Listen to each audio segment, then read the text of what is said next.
Welcome to my YouTube channel. आज मैं आपको क्लास 9, 10th, 11th, 12th के लिए एग्ज़ाम के अकॉर्डिंग निबंध लिखने का तरीका समझाऊंगी कि एग्ज़ाम में किस तरह से किसी निबंध को लिखा जाता है।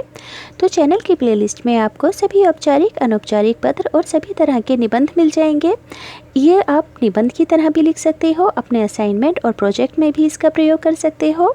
अब जैसे कि सभी बच्चे जानते हैं कि एग्ज़ाम में कोई भी निबंध जब लिखने के लिए दिया जाता है तो साइड में इस तरह से कुछ पॉइंट्स दिए जाते हैं। कहा जाता है कि इन पॉइंट्स के अकॉर्डिंग ही आपको निबंध लिखना है, तो यहाँ पर भी सेम इसी तरह से है। तो टॉपिक क्या है? पर्वतीय सौंदर्य, यानी कि भारत के पर्वतीय सौंदर्य के बारे में आपको लिखना है। तो पहला पॉइंट लिखोगे प्राकृतिक सौंदर्य ईश्वरीय देन है। सेकंड पॉइंट में लिखोगे प्राकृतिक सौंदर्य के विविध रूप हैं। थर्ड पॉइंट में विभिन्न ऋतुओं के बारे में लिखोगे भारतवर्ष की। फिर लास्ट में लिखोगे वन और पेड़ पौधों से रिलेटेड इन्फॉर्मेशन। अब बच्चों वीडियो को स्किप मत करना, पूरा ही ध्यान से सुनना, क्योंकि बोर्ड एग्ज़ाम में आपसे कोई भी निबंध पूछा जा सकता है।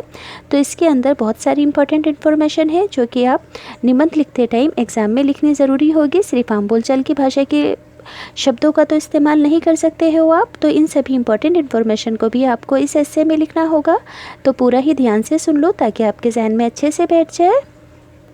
सब बच्चे इस तरफ ध्यान देंगे और ध्यान से सुनेंगे।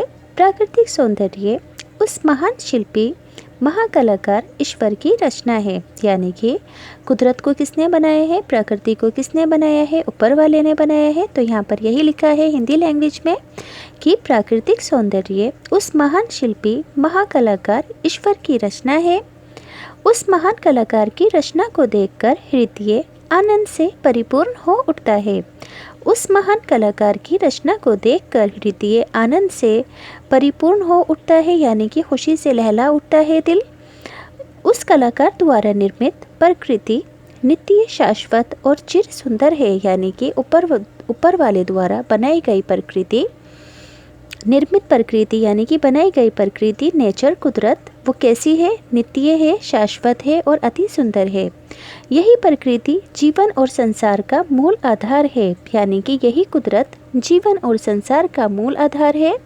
सत्य तो ये है कि संसार की रचना जिन तत्वों से हुई है वे सभी प्रकृति के अंग हैं, कुदरत के अंग हैं। प्राकृतिक सौंदर्य पठनीय नहीं, छुपाने लायक नहीं है, बल्कि दर्शनीय है, दिखाने लायक है और अनुभव करने का विषय है, यानी कि महसूस करने का विषय है प्राकृतिक सौंदर्य। इतनी बात समझ में आ गई।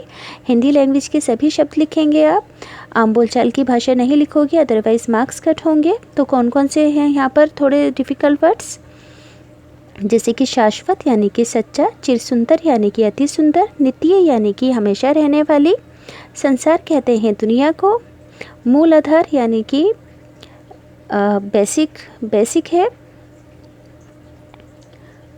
दर्शनीय यानी कि देखने के लायक है, अनुभव यानी कि फील करने के लायक है। बच्चों जब आप इसे अच्छे से सुन लोगे तो एग्ज़ाम में अपने आप बनाकर भी लिख सकते हो। बस शर्त यह है कि आपको हिंदी शब्दों का इस्तेमाल करना है और सही जो इन्फॉर्मेशन है टॉपिक से रिलेटेड उसको लिखना भी ज़रूरी है। बकवास नहीं लिख सकते हो, फालतू की बातें नहीं लिख सकते हो, इसलिए इसको एक बार सुनना ज़रूरी है आपके लिए कि इस टॉपिक से रिलेटेड क्या क्या इन्फॉर्मेशन होनी चाहिए। भारत पर उस महाकलाकार और शिल्पी की विशेष कृपा दृष्टि रही है। भारत पर उस महाकलाकार यानी कि ऊपर वाले की, महाकलाकार और शिल्पी यानी कि बनाने वाले की विशेष यानी कि खास कृपा दृष्टि रही है, मेहरबानी रही है। उसने भारत को अपने हाथों से सजाया संवारा है। यहाँ चारों ओर प्राकृतिक सौंदर्य बिखरा पड़ा है। हमारा देश भारत 3 ओर से समुद्र से घिरा है। हमारा देश भारत पता है आपको 3 ओर से समुद्र से घिरा है और एक और संसार का सर्वोच्च पर्वत हिमालय है। खेतों और वनों में हरियाली फैली हुई है। ऊपर नीला आकाश, सूर्य, चंद्र, मुकुट तथा सागर, नदियाँ आदि नीचे प्रवाहित हैं, बह रही हैं। इसके इस सौंदर्य को देखकर ही मैत्री शरण गुप्त ने लिखा है, नीलांबर परिधान हरित तट पर सुंदर है। सूर्य चंद्र युग मुकुट मेखला रत्नाकर है। नदियाँ प्रेम विवाह फूल तारे मंडन है। बंदी जन खग वृंद शेषपन सिंहासन है। हिम से आच्छादित यानी कि बर्फ से भरे हुए पर्वतों की चोटियों पर जब सूर्योदयकालीन धूप और सूर्य अस्तकालीन लालिमा पड़ती है तो चित यानी कि दिल प्रसन्नता से झूम उठता है। नीले सूने आकाश पर सहसा बादलों का घिर घिर कर आना, उनका रिमझिम बरसना और सारे वातावरण को जलमय कर देना कितना मनोहर लगता है। इस प्राकृतिक सौंदर्य के संरक्षण के लिए, यानी कि संरक्षण क्या होता है, इसकी सेफ्टी की जिम्मेदारी हम सभी पर है। हमें इसे किसी भी प्रकार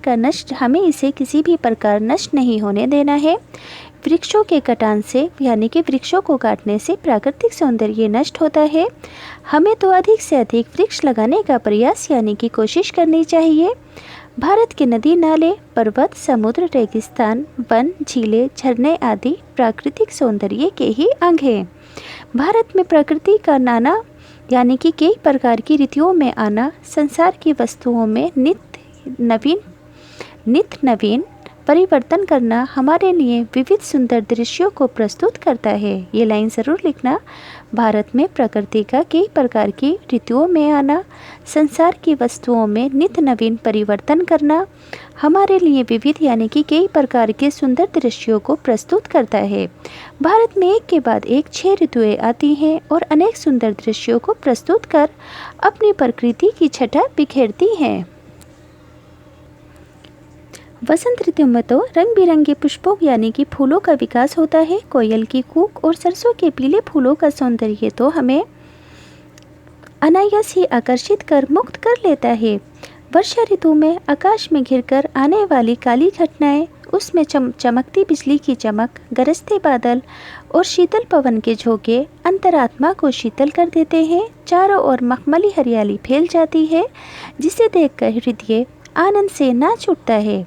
वनों में पेड़ पौधे, बेलें, वनस्पतियाँ, पत्ते, जंगली फूल और फल एक ओर हमारे हृदय को आनंदित करते हैं, तो दूसरी ओर इन जंगलों में पाए जाने वाले अनोखे जीव जंतु भी आकर्षण का केंद्र बनते हैं।